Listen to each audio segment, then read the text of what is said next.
Hey guys, this is Hunter Levine, and thanks for checking out the Captain's Collective podcast brought to you by Skinny Water Culture, Turtle Box Audio, Florida Fishing Products, Yeti Coolers, and the Drifter Fish Club. To learn more about the companies that we work with, products that we love, why we work with them, head to captainscollective.com. In today's episode, we sit down with Jesse Males and talk about some of his most recent films with Captain Lacey Kelly and April Vokey. Jesse's become a good friend of mine over the years, and we had this opportunity to record this podcast at a recent event hosted by On the Fly Outfitters in Brunswick, Georgia. In this podcast, Jesse shares what he's been learning from going on these adventures and fishing with some of the best in the world. And he also shares some of the behind the scenes of what it takes to put together such awesome film projects. We hope that you guys enjoy this podcast. If you are enjoying this, please subscribe and continue to share with friends. If you're interested in traveling with us, head to drifterfishclub.com. We're so grateful that you're checking this podcast out. We really hope that you enjoy. This is the Captain's Collective. All right, I'm ready if you are. Yeah, I'm ready, brother. Let's do it. All right. Well, hey, Jesse, thanks for sitting down on a Round 2 podcast. I bumped into you a few times since the last time we recorded together, and you've got a lot of cool projects going on. We're here in Brunswick, Georgia. Went to a little sandbar party, did a little boat ride around the area, and got a chance to do a little fishing and hanging out with Paul Puckett and Vince DeGur and some of the guys. Good times up here. Yeah. And now we're sitting at this beautiful, beautiful park right here by the water. Got a bunch of boat tail grackles. Yeah, a lot of boat tail gracklers are out here. Vince has been educating us on our birding. And a little bit of wind. It was pretty windy yesterday. But overall, I mean, man, 70 degrees, sunny. We got the festival today in Brunswick with On the Fly Outfitters. Beautiful. Couldn't really ask for a better day to do that. No, this is good. You want to be outside on a day like this. So to get a bunch of people in the street, you couldn't ask for it to be better than this. Yeah, man. So tell me, what's been going on? We're here because you have a film in the festival tonight, and I know we're going to be doing an interview on stage for that. But last time we had talked, I think you were kind of coming off of your Costa Rica run. Exactly. And give us a little update about what's been going on in your life past 2 years or so. Yeah, man, a quick rundown. I mean, transferring out of a guiding career into going full-time media is a big step, but it's like when you have a wife and some kids, like the kids don't want to just go every 6 months and get ripped up and go somewhere else. So they're at the age now where they're plugged in jiu-jitsu and soccer, and it's time to just give them that place to be, have some constants in their life. And so getting out of guiding internationally and into filmmaking and just into content in general, because I do a lot of different types of content, it's been good, but it's been a good run, I'd say, and I've had a lot of great success in it. I've been way more fortunate, I think, than some people in that regard, but I'm real happy with the films that I have out this year, and really happy with the content I've done in the last few years for brands. So I guess making that transition, because I had a lot of connections as a guide and just as a personality, I was able to make a more smooth transition, I think, than people that maybe try and get into media without that. Yeah. And that's still a work in progress. Like, I'm by no means as connected as I should be. And part of that's probably due to my personality. Like, I will recluse and, like, be around nobody. I have no problem doing that. But so I still operate very much on the fringe of what is kind of happening at the core of the industry, I feel like.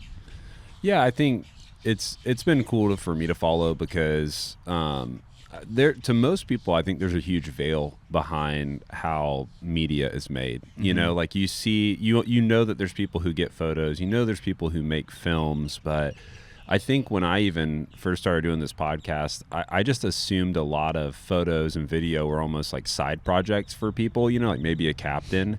And I just started realizing how much work really goes into it, because and truthfully, how much work captains have on the boat, like when you're trying to put somebody on fish. And, I have a lot of respect for captains who are also great photographers, who are, they can manage to guide a client and capture amazing photos in the same. I think that's a really great skill set. But, those guys also are waking up early in the morning every single day. They have clients on their books, so their flexibility for their schedule is not always as high to to capitalize on a weather window or, you know, whatever it may be. So I think most people don't have a great understanding of what life looks like for somebody who focuses on making videos and photos. And for Right. you said you're kind of spanning a couple disciplines. Like, you know, you have 2 films out. There's a boat tail grackle right there, just there's bust a few you. of them. Yeah, we probably got that one on film. Yeah, it's a good, That's a good one. great It's a beautiful specimen. one. Yeah, Vince would have been proud. But you know, like you give us kind of, so what are you have 2 films out, in F4 and F3. Yep. And then, you know, you've obviously you've done contract work for companies where Sure. you go out and shoot photos or make me and Vince kept calling them sizzle reels to Sizzle reels. to Yeah. mess with them, but you call them sizzle reels. Those are just short video, kind of cool pieces of video content for companies that Exactly. just, you know, but yeah, what type of stuff do you do now with that? Yeah, exactly. I mean, because I have some influence on social media and on platforms, you know, there's opportunities to just represent companies as a personality. But then there's also like the direct media creation, whether it's for a product or just a lifestyle thing.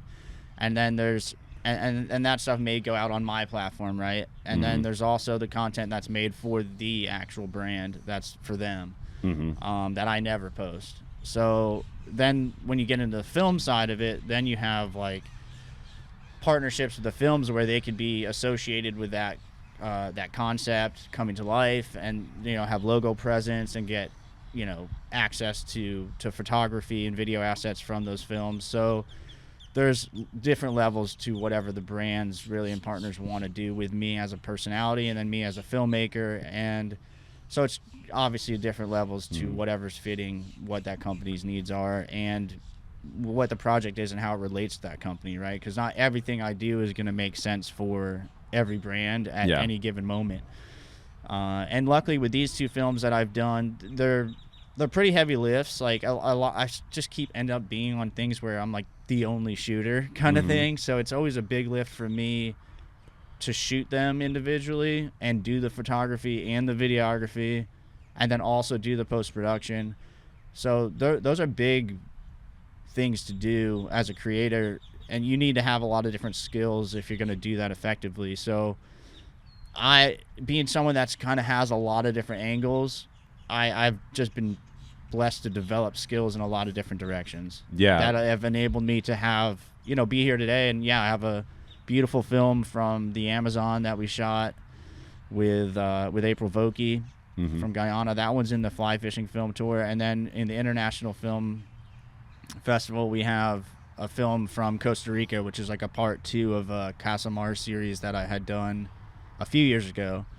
And this sort of finishes out that story, and I'm real proud of this one too. We have some great personalities in it, like Chico Fernandez and Dan Blanton, who were just nice enough dudes to let me interview them and tell me about their experiences down there in the 70s. Yeah. You know, which I don't know if they've ever spoke on before. I know Dan Blanton he had never been on camera talking about this stuff, so it's very cool fly fishing history. And was super fortunate to be in a position to capture that, you know? Yeah, I obviously love the storytelling part too with the podcast, and I have a funny relationship with Chico because I've been working on our schedules working out for probably 4 or 5 years. I was just in Tampa and Chico was there and we still couldn't make it work.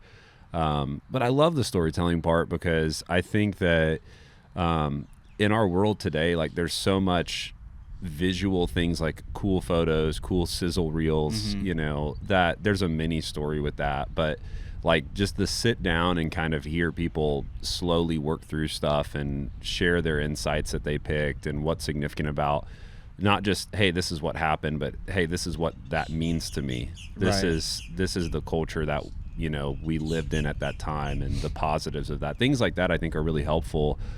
So what's the story with April? Because I have a ton of respect for April and all the work that she's done, and you know, I'd love to hear more about that film. So I haven't seen it. Yeah, so yeah, that one's see it soon. That one's in the Fly Fishing Film Tour, and it's a very cool piece that came about in a number of different ways. Sam Lundgren is a writer that he used to write for Meat Eater, and he has his own, he works for his own media company-esque, but he's a fantastic writer. And he came to me with the idea of shadow people at the falls, which the area that we were fishing in the Amazon had still has a lot of uncontacted human beings in it. So he had gone on the trip the year prior and was like, hey, Jesse, you'd be perfect for this. We had filmed an elk hunt the fall prior to going down and filming in the Amazon, and we kind of just linked up real well. And he's very talented when it comes to narrative and conceptual ideas. So he was like, dude, I'll do that and you do the filming and it'll be perfect. And it worked out that April was going to be going on the trip with Sam, and she agreed, yeah, just come film, let's see what we can make. And we didn't have a real good idea when we were filming it, so I was kind of down there like Wild West style, just filming a bunch of stuff with April. And I was blown away by her. She's a very high functioning person, and very, very good angler. You just don't know what you expect when you first meet those types of personalities, but she was just full of energy, go, really talented with the fly rod, and a great personality, obviously. So she comes to the table with all of it. It was like kind of cool to be around that and to film that. And the film turned out great. We have a really cool narrative with the indigenous tribes, and Sam brings in some of the facts about Guyana and the Amazon and the uncontacted tribes. So it ties in well. It has a really spooky vibe. Like the edit is really punchy, and it's almost like a horror flick / fly fishing film. Wow, I love that. Yeah. And we have a really good interview with one of the head guides talking about some of the folklore surrounding the uncontacted and the sort of mysticism that comes with having people groups that you don't know anything about. Yeah. What did you take away from that? Like getting a chance to, I think for me, when I started this podcast, it really was like, I just wanted to go meet people, and I wanted to grow as a person and an angler, and I wanted to see different fisheries, which, I feel like I take away so much from things that never make it on the podcast or never make it, I'm guessing in your context in the film. But like, what did you feel like personally that you took away from that trip going down there? Because I've been super interested in doing that at some point as well. I've always been very heavy, personally, very heavy adventure type minded person. Like I want to climb the hardest mountain and go in the deepest part of whatever forest, or like, so that's me. So to get an invite to go that remote in the Amazon is like, yes, I'm going. And so I've been pretty feral in my entire life with trips. So I was right at home there. And then there was nothing there in the fly fishing space that was necessarily new, but I enjoyed like seeing new species and doing that. But I think I was just stoked to go into a area that was that remote, because we flew into Guyana and then we got on a smaller plane and we were flying over the Amazon, and you're looking out the window of the plane because you're not high, but you're flying for 2 hours over the same forest, and there's nothing, and you're just like, wow, man. Like, I lived in Florida by Gothi in Levy County, and that's a big state forest, but you could fly over it in 2 minutes. Yeah, just the vastness of a place like that. Of it was. Did it make you feel small in a good way? It just made me wonder what's out here, because you can't, there's no way to effectively explore a lot of that, and some of the things that you do see in archaeology coming out of the Amazon with like LiDAR and stuff, like they're finding like, there's streets and buildings under these forests that are thousands of years old. We don't even know whose they were. Yeah. And it's phenomenal to see this late in the human game that there's still tribes out there that Did you get to interact with the tribes? I mean, no, but there were times at night where they say they make a specific sound, and you're at the word of the guides that you're with, but you could kind of tell by their body language that when they hear something that's not an animal, and they know like, oh, that's one of them, and they would say they make like a bird type noise, and that's how they communicate, so to stay hidden. So we didn't see any physically, but they have had circumstances where like they've gone up above the falls and came back and the boats were sunk, or the engines were off, and like they've had those types of experiences where things got messed with. Yeah. And but thankfully we didn't run into them Yeah. face to face. No, that's fascinating. Like, and you said you guys got a chance to catch some new species. What species were you guys targeting? Yeah, I mean, well, we were there on pretty low water, but all the species were still there, which the big fish is the arapaima, which is in like lagoons and some of the backwater areas. And then there's payara, which is really cool toothy fish. Mm-hmm. Eats top water really well. Very like when it does decide to eat the fly, it eats the fly. Yeah. And then there's arowana, which is probably the coolest fish is the arowana, and one that I didn't get to catch one. I was behind the lens a lot, but seeing those fish was really cool. It's one I've always wanted to see. I was probably more excited about the arowana than any of the other ones. What about like what? Well, they have like they have beautiful scales that are kind of big, like tarpon-esque looking scales. Their mouth is like perfectly oriented upward, and their tail is like fins on top and bottom going to a point, so it's not like a finned forked tail. It's almost like an eel type tail, and they're just gorgeous. So seeing those fish, and they just were eating poppers and doing all the right things. I did hook one, but it came unbuttoned, and that was my only shot at one. And then we caught peacock bass, tons of catfish species at night. There are pacu and wolffish, but we didn't. So man, the batteries just died on us, but we're back. We're back, and we're talking about apacus. Yeah, pacu and wolffish. We didn't get to catch those fish in the Amazon, but they were around. Same river system has them, but it just didn't. We didn't connect with those. So the fish species list was just was typical of things that I knew we were going to be running into, but it was really cool to see them caught in person. And when you're on a trip like that, I know it's different each time, but I think people would be interested. I know I would in just hearing about the accommodations, because it's not like a hosted travel trip. You know, you guys are going with a purpose to create a project. Tell us, like, what were the accommodations like? What were you guys eating? You sleeping in tents? You sleeping in Enos? Yeah, I mean what the are you funny doing? thing is, like, what you said would have been true in most cases, but this time they brought me along. The idea to shoot a film came very late. So, like, Sam was actually hosting a trip, and April was a guest on the trip. But then last minute, they were like, let's film. And they called me and like, what are you doing? I'm like, I can move stuff. I can be there, you know? Yeah. So we like, it was very off the cuff to get that thing shot. But we were sleeping in hammocks. You know, it was pretty rustic, which I love that. Everybody's sleeping in hammocks. Everybody's sleeping in hammocks under, like, they would go in ahead of us, some of the guides, and they would put up like tarps and just cut trees and build shelters for us to hang hammocks under, and that was it. And then we were eating whatever they were cooking for us, like rice and beans and some type of meat, and it was very basic. But I spent so much time in Costa Rica, 6.5 years, that like, that's how we did it there too. Like, all our remote beach camping, all our jungle expedition stuff was all hammock camping and just eating whatever you had. Like, you're not really there for the food or the shelter. You're there to have an experience. And a wild one at that. So that does aid it, but I'm also very comfortable in that situation. So, like, I was barefoot the whole time. I was shirtless most of the time. It was just good, you know, really good, and felt real natural to be in that environment.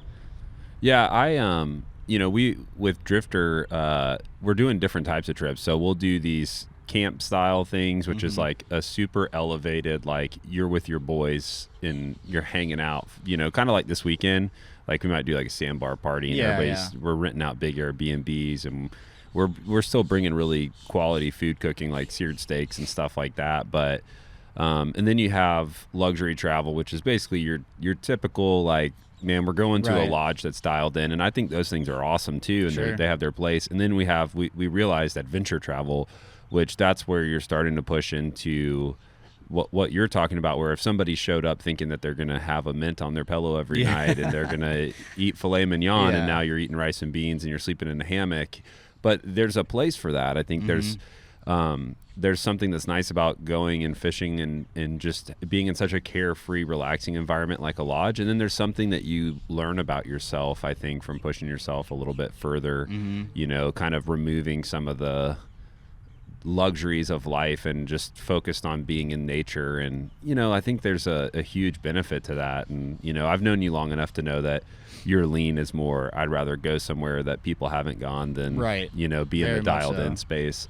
Tell me about the other film too. So you got the Amazon, but then you got one with Lacey Kelly, who, I've interviewed Lacey. Yeah, so that just went out online here recently, and that was like a funny project we did because we didn't, again, super off the cuff. I Yeah. hung out with Lacey one day and we filmed a little tarpon session last summer, and then it just was like kind of cool, rough footage. Like maybe we just put this stuff out, or maybe let's talk to some of the people she works with, like Duck Camp and Yeti and Grapplers, and see if they want to just beef it up a little bit and partner with us on making a little bit deeper of a spotlight on Lacey as a personality. And Yeah. it's not hard to capture Lacey Mm. because her personality is just right there. Mm-hmm.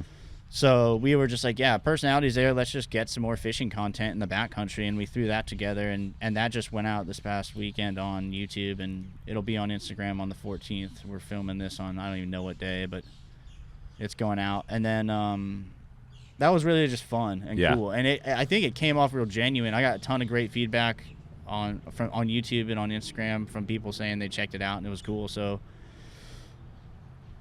I guess that's a success. Yeah, But it was definitely. definitely like, it's kind of right up my alley in the sense of planning was just not there, but it came together somehow.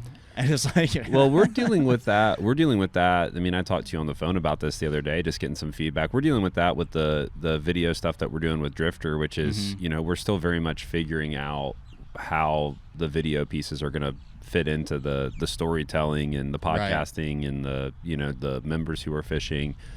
And, I think that when you go in with too much of a script, and it's the same with podcasting, Right. like when you go in with too much of a script, you can sometimes be sitting there forcing a narrative, forcing yeah. it instead of like the reality is that there's, I think with storytelling, like historic work and stuff, that's a little different, but Sure. it's kind of cool, I think, to go to the jungle with April Vokey and see what happens see that there's, I think that's a little more where video projects feel like life, like you don't really know what you're going to catch and what you're going to get out of it, and what the obstacles are going to be, and what things, like sometimes too, like I learned this in podcasting.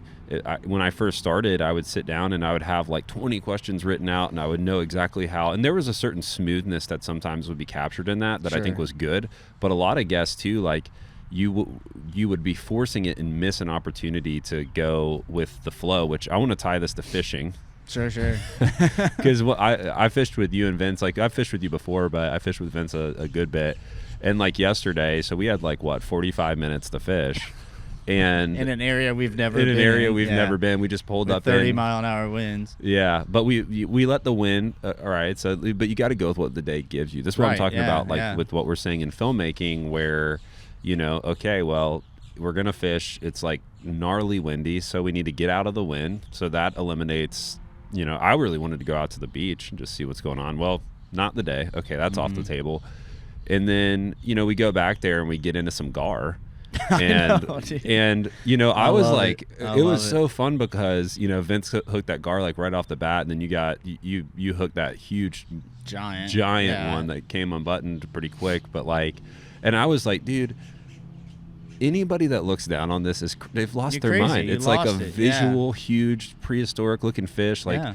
And you just got to give. I would beautiful have fish. been so content. Like all three of us would have been so content chasing gar all day.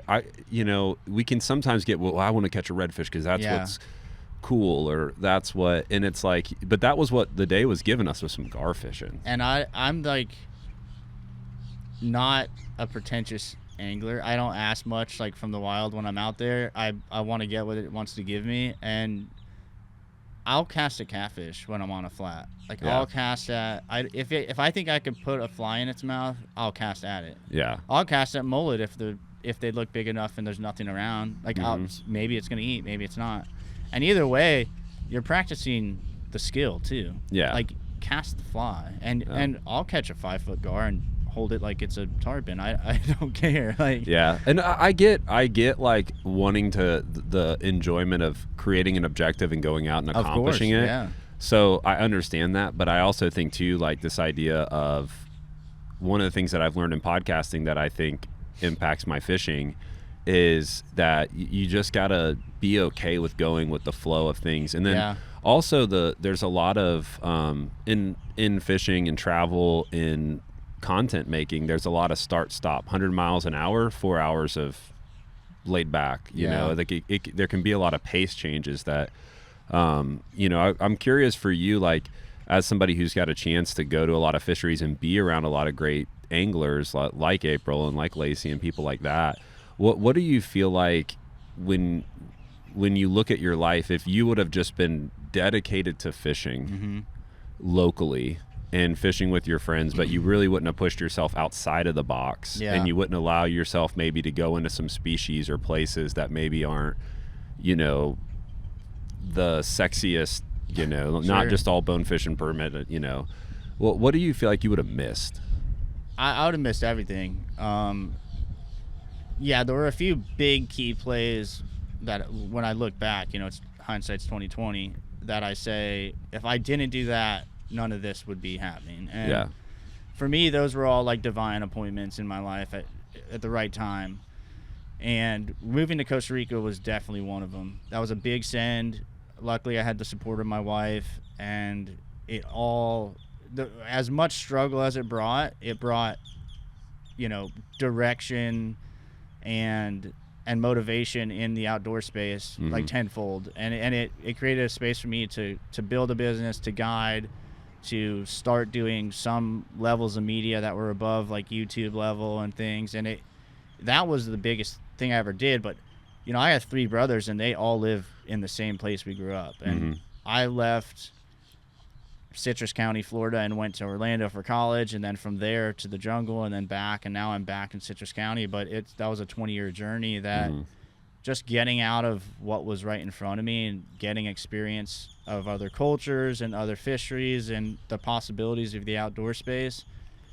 You know, if I hadn't taken that leap and gone to Costa Rica for as long as I did, even, I wouldn't be sitting here. And you know, I have that film, the Casamar series, which is like, that was a story that if I hadn't gone to Costa Rica, I would never have. I ended up living 500 meters from Peter Gorinsky, who's a legend of Latin American fly fishing, and I didn't know who he was. I got introduced to him, and then he started telling me all the stuff about Casamar and Lefty and Bob Clauser and Dan Blanton and everybody down, and I'm like, no way this was happening, because I had never heard of that at the time. And it's so amazing that Lefty and all them, that they live such adventurous lives that we're still discovering, because there wasn't what social they did. media. They were doing things and not telling anybody. You know, like it may have got written about in a magazine by Lefty, or Dan may have wrote something about it, but it wasn't as published as it is now. Like if I do something, people are probably going to know within a few months, because it's going to get on social media, it's going to get out in an I wonder ad. what we lose by that. We lose I feel a lot. the same. I mean, there's no mystery. There's no veil of mystery. Like, and honestly, it's a lot of. Usually, if it does go out, it's out with like a pre-generated narrative. Like these guys were down there, doing it for the doing its sake, and like, just you see that a lot with like the exploration of the West or exploration of any area. Like the first people that go into the place, they have the place, with usually no preconceived narrative or intention. They were down there fishing, they were down there testing gear, building gear, and doing it because that's what they love to do. It was crazy times. And Peter had photos in his house from back then. He had a photo of him and Stu App with like the first Arapaima ever, because Peter was originally from Guyana, and he was the first one to really figure out the Arapaima situation and took Stu App to catch him way back. And they looked like young guys, like younger than us probably. And then, you know, to go full circle, it's like then I'm there last year with April, and we're catching these fish that Peter had showed me they were in the 70s with. It's crazy to think, even in Costa Rica at the border of Nicaragua there, that they were doing these crazy things with tarpon. And when I went to California to interview Dan, his whole office was just full of photos from Casamar. that have never been seen, you know.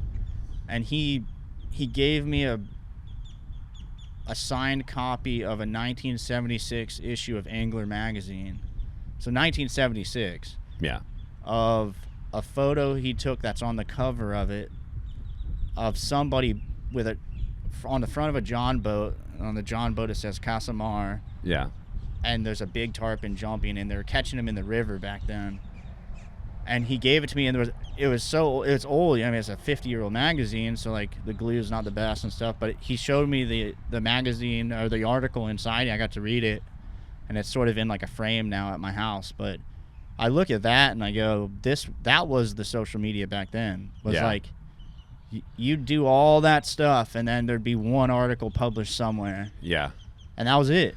Well, it's interesting because like so those guys, the reality is if you really want to do all of this stuff, you have to find a way to pay for it. Yeah. And you can either make that somewhere else or inherit that, or you can find a way to make meaningful content that you can sell. And Sure. I never had a relationship with Lefty, but actually 2 years ago I got a chance to hang out with Blaine, who's here. He was at the Sandbar yesterday, and I got to catch up with him, and he shared with me a lot of business insights that Lefty had passed to him, and they were really helpful for me. And you know, Blaine's a really generous guy, and you know, they were doing the same thing, but they didn't have the same expectations on like the idea of several people going to a destination like that for an article. Right. I just like your funding would cover your airport parking, it seems like, you know, like, so now but there is this sense, and I'm working this out with the Drifter Media guys, of like, you don't want to overload yourself either, where all of a sudden you're not even enjoying it because you're having to, let me shoot this, let me do this, let me do, you know. And it's so they kind of hit this really sweet spot. Were you at the bar last night and they were talking about the 80s, and there's like this huge breakout? It was fascinating. This whole nostalgic Paul Puckett and his buddy Ben and Graham from Frigate Rum. They were just having this huge 80s conversation, nostalgic fest. But there was a pacing piece, I think, that like, you know, we're really missing. You know, we can get overloaded and just what it's like to like have an objective and have some things you need to do, but just, you know, those guys, like when they were done fishing at the end of the night, they were just hanging out and they weren't stressed about, did you get the shot? Did you? Right. So there's a lot that I think we can learn from that, you know, there's technology's moving so fast, and, you know, people are, the fishing industry is changing so much year to year. And I mean, there's a lot that when you hear those stories about Lefty and all the cool adventures that they did and how they built their businesses, you know, which is a whole fascinating other thing of like, what was Lefty's business? You know, like, how did he make it work? Which to me, that's the most impressive piece, right? Same with April. Right. And all the cool stuff she's doing with Anchored Outdoors and the master courses. And so, I mean, it's to you, what, as you think about, like, you get all these different experiences, you're kind of in a, like, I don't want to label it for you, but you're in a little bit of a transition period in a sense of like full-time media. Like, what are you hoping is next? Like, let's end on what are you wanting next? I want to continue to grow as because I do have like an artistic mindset. So like I do like to do things, like I like to paint my own pictures on media projects where I don't have the reins. I feel like I'm not really doing what I'm meant to do. I'm building something, but it's not mine. It's not me. I like to be in a space where I have creative control over the outcomes and what things look like, final say on projects. So for me, I just want to be in a space where I could continue to create that way, but also have it bless me, my immediate family, my wife and children, and then the people around me. So if it could be the brand that I'm working for, or the friends that I'm doing something for. Like, I really just want it to bless my family, bless the friends around me, and then that's goal number one. Yeah. Because if I'm not doing that, you know, I try to live a life of love and service. So if I could do that in my creative space, that's goal number one. If I could say what do I hope for this year, man, it's fast times. Like, we're talking about the nostalgic aspects of the 80s. It's like, yeah, it's because time moves so slow that the 80s had time to develop a vibe we go from one thing to the next so fast. I don't know what we're going to see next year. I don't know what we'll see in 2 years. Mm-hmm. So I just want to hang on and be a part of it long enough and be willing to pivot where I need to pivot and be diverse in what I am creating, because the aspect of it is I might create 2 real good films a year. Everything else is probably going to be smaller brand stuff or local media, that doesn't necessarily make it into the outdoor space. So it's just stay busy enough to provide for my family and to bless the people around me. That's all I got. And however that pans out, it pans out. Yeah. Well, thanks so much for catching up. I'm excited. We'll do it. I mean, we run in similar enough circles that, we end up around each other a good bit, but, I'm excited. I think it'll be cool too over the years. Like every couple of years, we'll have a Jesse little check-in. Yeah, for sure. Capture it. But thanks for sharing. Some time today. I've enjoyed my time here in Brunswick with you, and Jared's done such an amazing job with this. I hope that this continues to grow. And he's brought just some of the best people. I don't even mean popular. I just mean like good people. That totally. I enjoy. I feel recharged being around. Yeah, there's been no contention. Like it's good to just get around people, meet like even some of the dudes I'd never met in person before. Yeah.